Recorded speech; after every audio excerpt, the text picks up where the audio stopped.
आदरणीय अध्यक्ष महोदय, मैं इस सम्मानित सदन में पश्चिम एशिया में चल रहे संघर्ष और इसकी वजह से भारत के सामने आई चुनौतियों पर बात रखने के लिए उपस्थित हुआ हूं। इस समय पश्चिमी एशिया की हालत चिंताजनक है। बीते 2-3 हफ्तों में जयशंकर जी ने और हरदीप पुरी जी ने इस विषय पर सदन को जरूरी जानकारी दी है।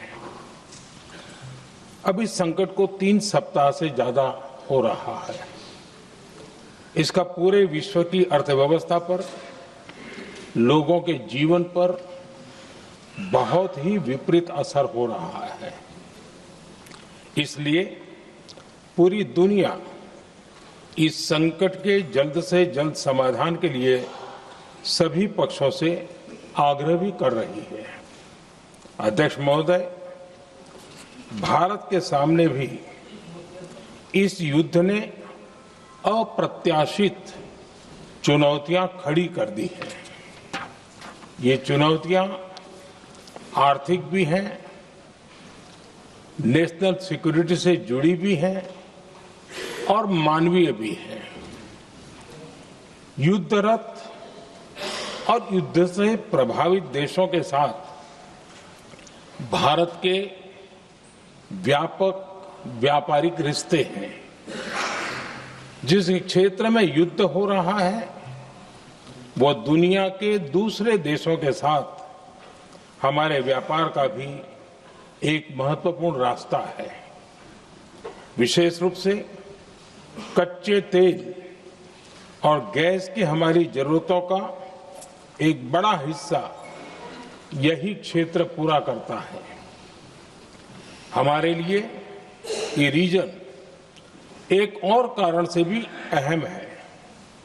लगभग 1 करोड़ भारतीय खाड़ी देशों में रहते हैं और वहां काम करते हैं।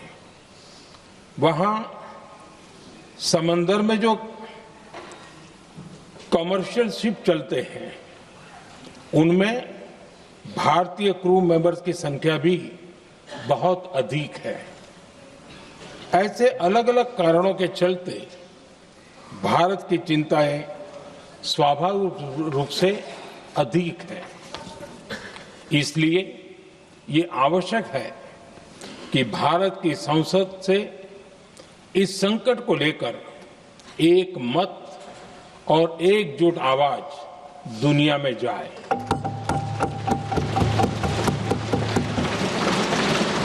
अध्यक्ष जी, जब से ये युद्ध शुरू हुआ है तब से ही प्रभावित देशों में हर भारतीय को जरूरी मदद दी जा रही है। मैंने खुद पश्चिम एशिया के ज्यादातर देशों के राष्ट्राध्यक्षों के साथ 2 राउंड फोन पर बात की है। सभी ने भारतीयों की सुरक्षा का पूरा आश्वासन दिया है। दुर्भाग्य से इस दौरान कुछ लोगों की दुखद मृत्यु हुई है और कुछ घायल हुए हैं।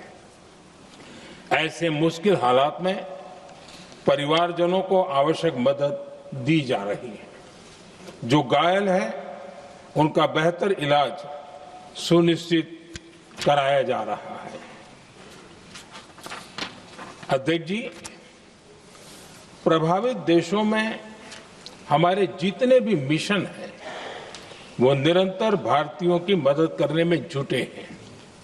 वहां काम करने वाले भारतीय हो या फिर जो टूरिस्ट वहां गए हैं, सभी को हर संभव मदद दी जा रही है।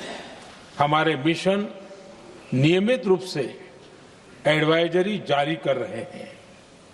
यहां भारत में और अन्य प्रभावित देशों में 24/7 कंट्रोल रूम और आपातकालीन हेल्पलाइन स्थापित की गई है। इनके माध्यम से सभी प्रभावितों को त्वरित जानकारी दी जा रही है। अध्यक्ष जी, संकट की स्थिति में देश विदेश में भारतीयों की सुरक्षा हमारी बहुत बड़ी प्राथमिकता रही है। युद्ध शुरू होने के बाद से लेकर अब तक 3,75,000 से अधिक भारतीय सुरक्षित भारत लौट चुके हैं। ईरान से ही अभी तक लगभग 1,000 भारतीय सुरक्षित वापस लौटे हैं। इनमें 700 से अधिक मेडिकल की पढ़ाई करने वाले युवा हैं। खाड़ी देशों में भारतीय स्कूलों में हजारों विद्यार्थी पढ़ते हैं। सीबीएसई ने ऐसे सभी भारतीय स्कूलों में होने वाली कक्षा 10वीं और 12वीं की निर्धारित परीक्षाओं को रद्द कर दिया है। इन बच्चों की पढ़ाई निर्बाध चलती रहे, इसके लिए सीबीएसई उचित कदम उठा रही है। यानी सरकार संवेदनशील भी है, सतर्क भी है और हर सहायता के लिए तत्पर भी है।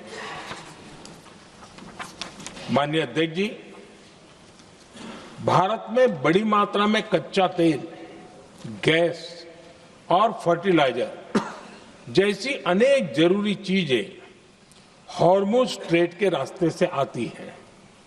युद्ध के बाद से ही हॉर्मुज स्ट्रेट में जहाजों का आना जाना बहुत चुनौतीपूर्ण हो गया है।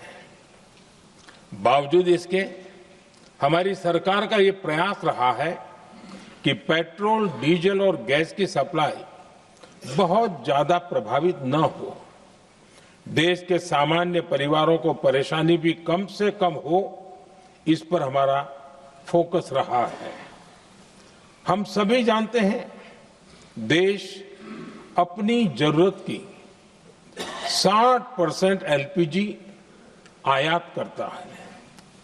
इसकी सप्लाई में अनिश्चितता के कारण सरकार ने एलपीजी के डोमेस्टिक उपयोग को प्राथमिकता दी है। साथ ही एलपीजी के देश में ही उत्पादन को भी बढ़ाया जा रहा है। पेट्रोल, डीजल की सप्लाई पूरे देश में सुचारू रूप से होती रहे, इस पर भी लगातार काम किया गया है। अध्यक्ष जी, आज की इन परिस्थितियों में एनर्जी सिक्योरिटी को लेकर बीते एक दशक में उठाए गए कदम और भी प्रासंगिक हो गए हैं। भारत ने बीते 11 वर्षों में अपनी एनर्जी इंपोर्ट का डाइवर्सिफिकेशन किया है। पहले क्रूड ऑयल, एलएनजी, एलपीजी ऐसी एनर्जी जरूरतों के लिए 27 देशों से इंपोर्ट किया जाता था।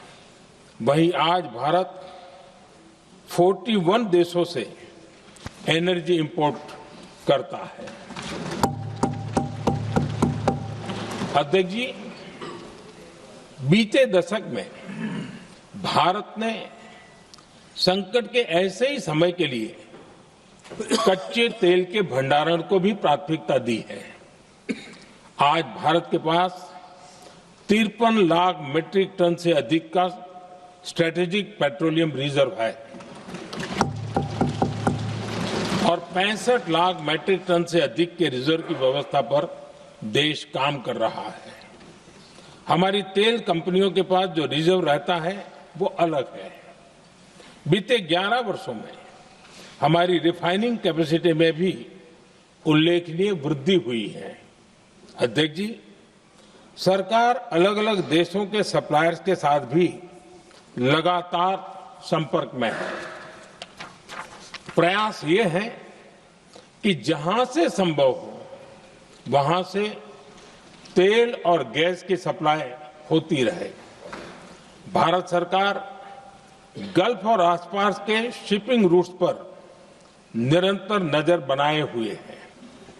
हमारा प्रयास है कि तेल हो, गैस हो, फर्टिलाइजर हो, ऐसे हर जरूरी सामान से जुड़े जहाज भारत तक सुरक्षित पहुंचे। हम अपने सभी वैश्विक सहयोगियों के साथ निरंतर संवाद कर रहे हैं ताकि हमारे मैरीटाइम कॉरिडोर सुरक्षित रहे। ऐसे प्रयासों के कारण बीते दिनों हॉर्मुज स्ट्रेट में फंसे हमारे कई जहाज भारत आए भी हैं। अध्यक्ष जी, संकट के इस समय में देश की एक और तैयारी भी बहुत काम आ रही है। पिछले 10-11 साल में इथेनॉल के उत्पादन और उसकी ब्लेंडिंग पर अभूतपूर्व काम हुआ है। एक दशक पहले तक देश में सिर्फ 1-1.5% इथेनॉल ब्लेंडिंग कैपेसिटी थी। आज हम पेट्रोल में 20% इथेनॉल ब्लेंडिंग के करीब पहुंच रहे हैं। इसके कारण प्रति वर्ष करीब 4.5 करोड़ बैरल कम ऑयल इंपोर्ट करना पड़ रहा है। ऐसे ही रेलवे के बिजलीकरण से भी बहुत बड़ा फायदा हो रहा है। अगर रेलवे का इतना बिजलीकरण न होता तो हर साल करीब 180 करोड़ लीटर डीजल अतिरिक्त लगता। ऐसे ही हमने मेट्रो का नेटवर्क बढ़ाया है। 2014 में जहां देश में मेट्रो नेटवर्क 250 किलोमीटर से भी कम था, आज ये बढ़कर करीब 1100 किलोमीटर हो गया है। हमने इलेक्ट्रिक मोबिलिटी पर बहुत अधिक बल दिया। केंद्र सरकार ने राज्यों को 15,000 इलेक्ट्रिक बसें चलाने के लिए दी हैं। आज जिस स्केल पर वैकल्पिक ईंधन पर काम हो रहा है, उससे भारत का भविष्य और सुरक्षित होगा।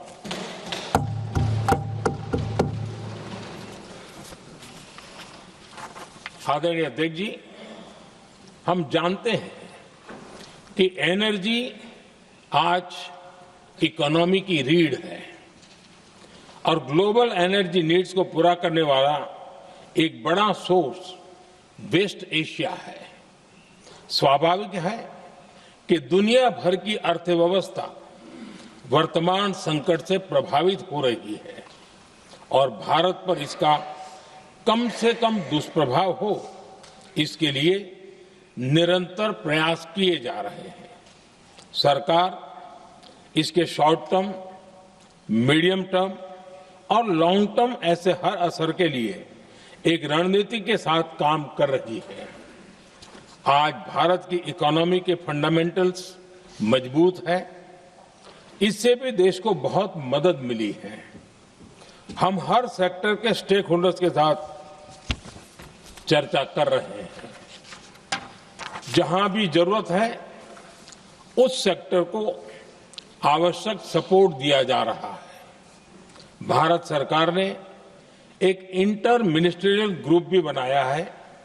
ये ग्रुप हर रोज मिलता है और हमारे इंपोर्ट एक्सपोर्ट में आने वाली हर दिक्कत का आकलन करता है और ये ग्रुप आवश्यक समाधान पर भी निरंतर काम करता है। मुझे पूरा भरोसा है कि सरकार और इंडस्ट्री के साझा प्रयासों से हम परिस्थितियों का बेहतर सामना कर पाएंगे। माननीय अध्यक्ष जी, एक बड़ा सवाल ये है कि युद्ध का खेती पर क्या प्रभाव होगा। देश के किसानों ने हमारे अन्न के भंडार भर रखे हैं, इसलिए भारत के पास पर्याप्त खाद्यान्न है। हमारा ये भी प्रयास है कि खरीफ सीजन की ठीक से बुआई हो सके। सरकार ने बीते सालों में आपात स्थिति से निपटने के लिए खाद की पर्याप्त व्यवस्था भी की है। अतीत में भी हमारी सरकार ने दुनिया के संकटों का बोझ किसानों पर नहीं पड़ने दिया था। कोरोना और उस समय के युद्धों के दौरान उस समय भी ग्लोबल सप्लाई चेन में डिस्ट्रप्शन आ गई थी। दुनिया के बाजार में यूरिया की एक बोरी 3,000 रुपये तक पहुंच गई, लेकिन भारत के किसानों को वही बोरी 300 रुपये से भी कम कीमत में उपलब्ध कराई गई। अध्यक्ष जी, देश के किसानों को इस प्रकार के संकटों से बचाने के लिए भी बीते वर्षों में अनेक कदम उठाए गए हैं। पिछले एक दशक में देश में 6 यूरिया प्लांट शुरू किए गए हैं। इससे सालाना 76 लाख मैट्रिक टन से अधिक की यूरिया प्रोडक्शन कैपेसिटी जुड़ी है। इस दौरान डीएपी और एनपीकेएस जैसी खाद का घरेलू उत्पादन भी करीब 50 लाख मैट्रिक टन बढ़ाया गया है। इतना ही नहीं, तेल और गैस की तरह खाद के आयात को भी डाइवर्सिफाई किया गया है। ऐसे ही डीएपी और एनपीके के आयात के लिए भी हमने अपने विकल्पों को विस्तार किया है। अध्यक्ष जी, सरकार ने देश के किसानों को made in India nano urea का विकल्प भी दिया है। सरकार किसानों को प्राकृतिक खेती के लिए भी प्रोत्साहित कर रही है। पीएम कुसुम योजना के तहत किसानों को 22 लाख से ज्यादा सोलर पंप दिए गए हैं। इससे भी डीजल पर उनकी निर्भरता कम हुई है। मैं सदन के माध्यम से देश के किसानों को विश्वास दिलाता हूं कि सरकार किसानों की हर संभव मदद करती रहेगी। आदरणीय अध्यक्ष जी, युद्ध का एक बहुत बड़ा चैलेंज ये भी है कि भारत में गर्मी का मौसम शुरू हो रहा है। आने वाले समय में बढ़ती गर्मी के साथ बिजली की डिमांड बढ़ती जाएगी। फिलहाल देश के सभी पावर प्लांट्स के पर्याप्त कोल स्टॉक उपलब्ध है। भारत ने लगातार दूसरे साल 100 करोड़ टन कोयला उत्पादन करने का रिकॉर्ड बनाया है। पावर जनरेशन से लेकर पावर सप्लाई तक के हमारे सभी सिस्टम की निरंतर मॉनिटरिंग भी की जा रही है और सरकार की तैयारियां उसको रिन्यूएबल एनर्जी से भी मदद मिली है। बीते दशक में रिन्यूएबल एनर्जी की तरफ देश ने बड़े कदम उठाए हैं। आज हमारी total installed power generation capacity का आधा हिस्सा रिन्यूएबल सोर्स से आता है। हमारी कुल रिन्यूएबल क्षमता आज 250 गीगावाट के ऐतिहासिक आंकड़े को पार कर गई है। बीते 11 वर्षों में देश ने अपनी सोलर पावर कैपेसिटी करीब 3 गीगावाट से बढ़ाकर 140 गीगावाट तक पहुंचाई है। बीते वर्षों में देश में करीब 40 लाख रूफटॉप सोलर लगे हैं। इसमें पीएम सूर्यघर मुफ्त बिजली योजना से भी लोगों को काफी मदद मिली है। गोवर्धन योजना के तहत देश में आज 200 कॉम्प्रेस्ड बायोगैस प्लांट भी काम करना शुरू कर चुके हैं। ये सारे प्रयास आज देश के बहुत काम आ रहे हैं। सरकार ने भविष्य की तैयारी और बढ़ाते हुए शांति एक्ट माध्यम से देश में न्यूक्लियर एनर्जी के उत्पादन को भी प्रोत्साहित किया है। कुछ ही दिन पहले small hydro power development scheme को भी हरी झंडी दी गई है, जिससे अगले 5 वर्षों में 1500 मेगावाट नई हाइड्रो पावर कैपेसिटी जोड़ी जाएगी। आदरणीय अध्यक्ष जी, जहां तक डिप्लोमेसी की बात है, भारत की भूमिका स्पष्ट है। शुरुआत से ही हमने इस संघर्ष को लेकर अपनी गहरी चिंता व्यक्त की है। मैंने स्वयं भी पश्चिम एशिया की सभी संबंधित नेताओं से बातचीत की है। मैंने सभी से तनाव को कम करने और इस संघर्ष को खत्म करने का आग्रह किया है। भारत ने नागरिकों, एनर्जी और ट्रांसपोर्ट से जुड़े इंफ्रास्ट्रक्चर पर हमलों का विरोध किया है। कमर्शियल जहाजों पर हमला और हॉर्मुज स्ट्रेट जैसे अंतर्राष्ट्रीय जलमार्ग में रुकावट अस्वीकार्य है। भारत डिप्लोमेसी के जरिए युद्ध के इस माहौल में भी भारतीय जहाजों के सुरक्षित आवागमन के लिए निरंतर प्रयास कर रहा है। अध्यक्ष महोदय, भारत हमेशा से ही मानवता के हित में और शांति के पक्ष में अपनी आवाज उठाता रहा है। मैं फिर कहूंगा कि बातचीत और कूटनीति ही इस समस्या का समाधान है। हमारे हर प्रयास तनाव को कम करने, इस संघर्ष को समाप्त करने के लिए है। इस युद्ध में किसी के भी जीवन पर संकट मानवता के हित में नहीं है। इसलिए भारत का प्रयास सभी पक्षों को जल्द से जल्द शांतिपूर्ण समाधान के लिए प्रोत्साहित करने का है। अध्यक्ष जी, जब ऐसे संकट आते हैं तो कुछ तत्व इसका गलत फायदा उठाने की कोशिश भी करते हैं। इसलिए कानून व्यवस्था सुनिश्चित करने वाली सभी एजेंसियों को अलर्ट पर रखा गया है। कोस्टल सिक्योरिटी हो, बॉर्डर सिक्योरिटी हो, साइबर सिक्योरिटी हो, स्ट्रेटेजिक इंस्टॉलेशंस हो, सबकी सुरक्षा को और मजबूत किया जा रहा है।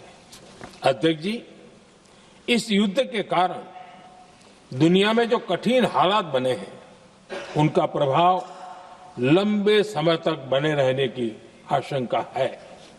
इसलिए हमें तैयार रहना होगा, हमें एकजुट रहना होगा।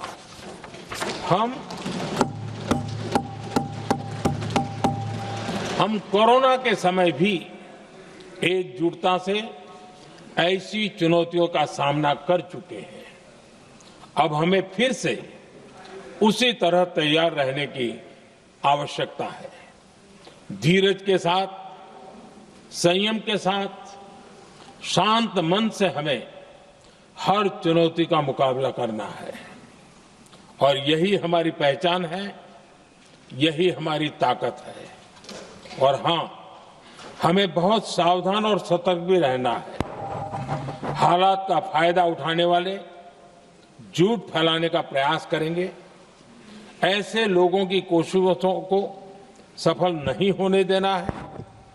मैं देश की सभी राज्य सरकारों से भी इस सदन के माध्यम से आग्रह करूंगा, ऐसे समय में कालाबाजारी करने वाले, जमाखोरी करने वाले एक्टिव हो जाते हैं। इसके लिए कड़ी मॉनिटरिंग जरूरी है। जहां से भी ऐसी शिकायतें आती हैं, वहां त्वरित कार्रवाई होनी चाहिए। देश की हर सरकार और देश का हर नागरिक जब मिलकर चलेंगे तो हम हर चुनौती को चुनौती दे सकते हैं।